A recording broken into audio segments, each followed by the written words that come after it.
South Central LA, please give it up for Javon Johnson. Elementary. Yo, I remember back when a spitty finger and a pack of red Kool-Aid was considered candy. And in the wintertime, everything was fine and dandy because Miles bought me that black starter jacket that I couldn't even wear because they was killing people for them.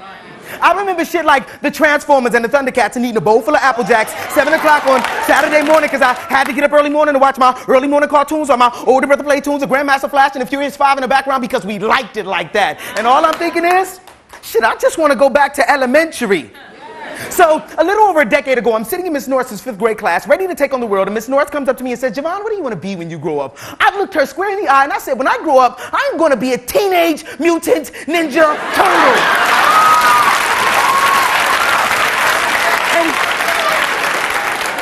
And she sort of looks at me a little weird, and I go, no, fuck that. I remember you told me I can be anything that I want to be, so I'm going to be the first black Teenage Mutant Ninja Turtle. It's obvious they aren't black. They say shit like cowabunga and dude. And I'll be named after a Renaissance artist, too, only I'll be Langston, the turtle with the pen, and I'll go around writing verbally violent poems about all the evildoers in the world, like Shredder, the Rat King, and George W. Bush.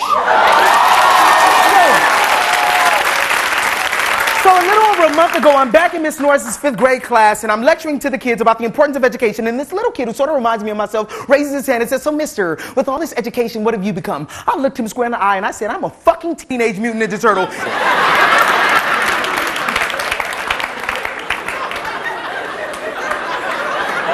Only on Saturdays, because every other day I am ruler of the universe simply on the grounds that I'm a writer, and it's my education that have advanced those abilities. You see, through my poetry, I've written myself into worlds where I've made trade negotiations with both Castro and Saddam, made the U.S. lift sanctions, and we never dropped bombs in places like Baghdad or Vietnam. See, through my poetry, young mothers were never sad because they outlived their sons, and guns never found their ways to the hood, and we replaced statements like it's all good with revolutionary cries, because sometimes the shit's all bad. See, through my poetry, I've written myself into any world I please. I became ruler of the universe, the first black Teenage Mutant Ninja Turtle, and I could always go back to elementary.